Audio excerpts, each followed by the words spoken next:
नमस्कार। SBT news में आपका स्वागत है। पेश है 10 मई सुबह 6:15 राजस्थान की 15 बड़ी खबरों में। भारत ने अनेक सामरिक लक्ष्यों पर एक साथ निशाना लगाने वाली उन्नत अग्नि मिसाइल का सफल उड़ान परीक्षण किया है। रक्षा मंत्रालय ने शनिवार को बताया कि यह परीक्षण शुक्रवार को ओडिशा के डॉक्टर एपीजे अब्दुल कलाम द्वीप से बहु स्वतंत्र लक्षित वाहन प्रणाली से किया।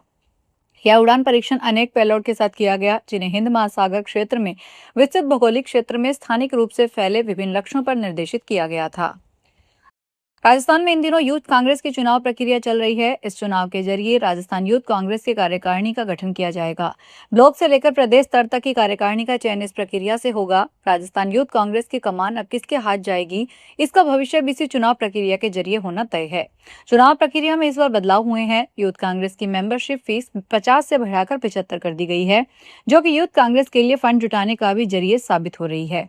आंकड़े की बात करें तो यूथ कांग्रेस के लिए राजस्थान से अभी तक कुल 17,93,604 वोट डाले जा चुके हैं, यानी 17 लाख से अधिक मेंबर जुड़े हैं। पाली जिले के देसूरी क्षेत्र में पुलिस और एंटी नारकोटिक्स विभाग की संयुक्त टीम ने डोडा पोस्ट तस्करी के एक बड़े प्रयास को नाकाम कर दिया। उदयपुर जोधपुर नेशनल हाईवे पर नाकाबंदी के दौरान एक संदिग्ध कार को रोकने की कोशिश की गई तो तस्करों ने गिरफ्तारी से बचने और सबूत मिटाने के लिए कार पर पेट्रोल छिड़ककर आग लगा दी। देखते ही देखते कार आग की लपटों में घिर गई, जिससे हाईवे पर अफरा तफरी का माहौल बन गया। इस दौरान देसूरी थानाधिकारी और जयराम ने साहस दिखाते हुए जल्दी हुई कार से डोडा पोस्ट के 2 कट्टे बाहर निकाल लिए। राजस्थान के मुख्यमंत्री भजनलाल शर्मा ने कहा कि डबल इंजन सरकार के नेतृत्व में पश्चिमी बंगाल अब तेज विकास की नई ऊंचाइयों को छुएगा। शर्मा शनिवार को यहां श्री शुभेंदु अधिकारी के मुख्यमंत्री पद के शपथ ग्रहण समारोह में शामिल होने के बाद मीडिया से बातचीत में पश्चिमी बंगाल में नई सरकार के गठन पर यह बात कही। उन्होंने कहा कि वे बंगाल की जनता का धन्यवाद करते हैं कि उन्होंने प्रधानमंत्री मोदी विकास और गरीब कल्याण की योजनाओं पर भरोसा जताया। राजस्थान के भरतपुर के सेवर थाना इलाके में एक बस ने एक बाइक सवार व्यक्ति को कुचल दिया। बाइक सवार व्यक्ति के सिर से बस का पहिया निकला, जिससे उसकी मौके पर मौत हो गई। सेवर थाने के एएसआई राम बाबू कुंतल ने बताया कि घटना दोपहर करीब 2 बजे की है। सोरम निवासी खरेरा गांव थाना उज्जैन महुआ में रहकर काम करता था। आज वो अपनी बाइक से महुआ से भरतपुर की तरफ आ रहा था। इस दौरान लुधावे टोल के पास एक बस ने व्यक्ति को बाइक के पीछे से टक्कर मारी। जयपुर के अंतर्राष्ट्रीय एयरपोर्ट पर नौकरी दिलाने के नाम पर लाखों रुपए की ठगी का बड़ा मामला सामने आया है। एयरपोर्ट पर फर्जी भर्ती गिरोह सक्रिय होने का खुलासा तब हुआ जब एक 5 युवक संदिग्ध परिस्थितियों में एयरपोर्ट के डिपार्चर एरिया में बैठे मिले। प्रारंभिक जांच में सामने आया कि युवकों से एयरपोर्ट पर नौकरी दिलाने के नाम पर करीब 3-3 लाख रुपए तक की रकम वसूली गई थी। मामले में एयरपोर्ट से जुड़ी एक महिला कर्मचारी की मिलीभगत भी सामने आई है। पुलिस पूरे मामले की जांच में जुटी है। शुरुआती जांच में यह भी सामने आया है कि महिला कर्मचारी का संपर्क एक बड़े गिरोह से हो सकता है, जो बेरोजगार युवकों को एयरपोर्ट और एविएशन सेक्टर में नौकरी दिलाने के नाम पर ठगी कर रहा था।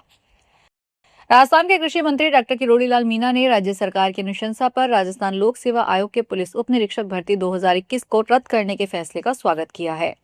डॉक्टर मीणा ने शनिवार को अपने बयान में कहा कि उन्होंने बिना राजनीतिक नफा नुकसान के इस मामले को पुरजोर ढंग से उठाया था और गड़बड़ी के सभी सबूत एजेंसियों को सौंपे थे, लेकिन गहलोत सरकार ने नकल माफिया के दबाव में कार्रवाई नहीं की। बीकानेर पुलिस ने ऑपरेशन नीलकंठ के तहत बड़ी कार्रवाई करते हुए एक रोडवेज बस से 6 किलो 750 ग्राम अवैध डोडा पोस्ट चूरा जब्त किया है।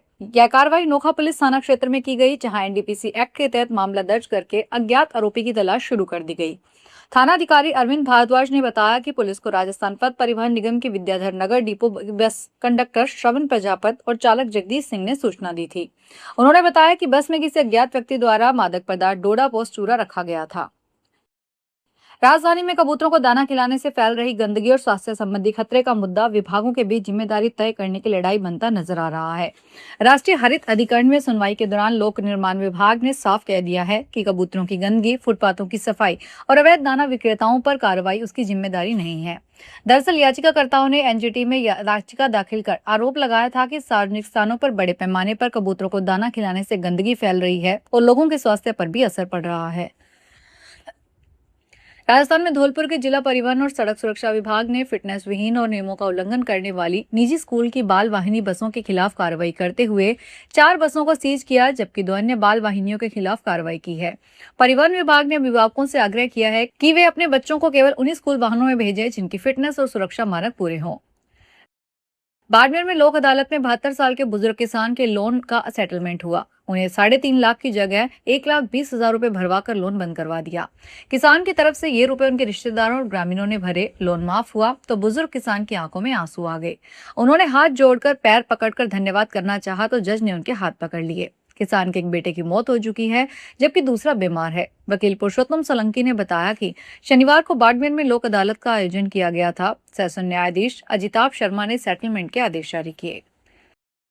जोधपुर में पानी की समस्या सामने आने लगी है। इसे लेकर कई कॉलोनियों में पानी नहीं पहुंच रहा। शनिवार को डिगाड़ी इलाके में लोगों ने मटकी फोड़ प्रदर्शन कर पेयजल समस्या के समाधान की मांग की। पानी की समस्या डिगाड़ी इलाके के श्रीयादे नगर, भूमियाजी नगर, प्रेमनगर कॉलोनी के लोगों ने जलदाय विभाग कार्यालय पर प्रदर्शन किया। प्रदर्शन में महिलाओं ने पानी की मांग को लेकर विभाग के कार्यालय में मटकियां फोड़ी। राजस्थान में आबकारी विभाग द्वारा अवैध मदिरा निर्माण, भंडारण, परिवहन एवं विक्रय पर रोकथाम के जारी विशेष निरोधात्मक अभियान के तहत 2,20,000 लीटर वॉश नष्ट करके 282 लोगों को गिरफ्तार किया गया। विभाग की ओर से शनिवार को यहां जारी विज्ञप्ति के अनुसार इस अभियान के तहत 1 से 8 मई तक विभिन्न कार्रवाई के तहत 869 अभियोग दर्ज किए गए। राज्य में 9,72,862 रुपए की लागत से 3,626 लीटर देशी मदिरा, 8,70,170 रुपए की लागत से 871 लीटर भारत निर्मित विदेशी मदिरा, 3,15,431 रुपए की 1,428 लीटर बियर और 5,473 लीटर हथकढ़ शराब जब्त की गई है। चूरू के रतननगर थाना क्षेत्र में अपहरण पर 1.5 करोड़ रुपए की फिरौती मांगने के मामले में फरार इनामी आरोपी धर्मेंद्र जाट को पुलिस ने हरियाणा के हिसार से गिरफ्तार किया है। पुलिस के अनुसार ये कार्रवाई रतननगर थाने में दर्ज प्रकरण से संबंधित है। इस मामले में आरोपी के साथी मनोज व्यास और आशीष पंचाल को पहले ही गिरफ्तार भेजा जा चुका है। धर्मेंद्र जाट वर्ष 2018 से आपराधिक गतिविधियों में सक्रिय बताया गया है। उसके खिलाफ हरियाणा और गुजरात में लूट, डकैती, हत्या के प्रयास, आर्म्स एक्ट और आबकारी एक्ट के कई मामले दर्ज हैं। आम आदमी पार्टी के राष्ट्रीय संयोजक अरविंद केजरीवाल ने शनिवार को कहा कि मोदी सरकार में जांच एजेंसियां दूसरी पार्टियों को तोड़ने, उनके नेताओं को डराने, धमकाने और उन्हें भाजपा में शामिल करवाने का काम करती है। केजरीवाल ने आज यहां संवाददाता सम्मेलन में कहा कि पंजाब सरकार में मंत्री संजीव अरोड़ा के घर पर ईडी की रेड चल रही है। ईडी का काम है कि देश के अंदर अगर कहीं धन शोधन हो रहा है तो उसको रोकना और उसकी जांच करना। अगर इस मकसद से ईडी अपनी कार्रवाई करे तो हमें कोई परेशानी नहीं है। लेकिन जब से इस देश के अंदर मोदी जी का राज आया है, सीबीआई भ्रष्टाचार को रोकने के लिए काम नहीं करती और न ही ईडी धन शोधन को रोकने के लिए काम करती है। वे सिर्फ और सिर्फ दूसरी पार्टियों को तोड़ने, उनके नेताओं को डराने, धमकाने और उन्हें भाजपा में शामिल करने का काम करती है। तो ये थी राजस्थान की 15 बड़ी खबरें। अगर आपको हमारा बुलेटिन पसंद आया हो तो वीडियो को लाइक करें, अपने दोस्तों से शेयर करें और चैनल को सब्सक्राइब करना ना भूलें। फिर मिलेंगे नई खबरों के साथ। धन्यवाद।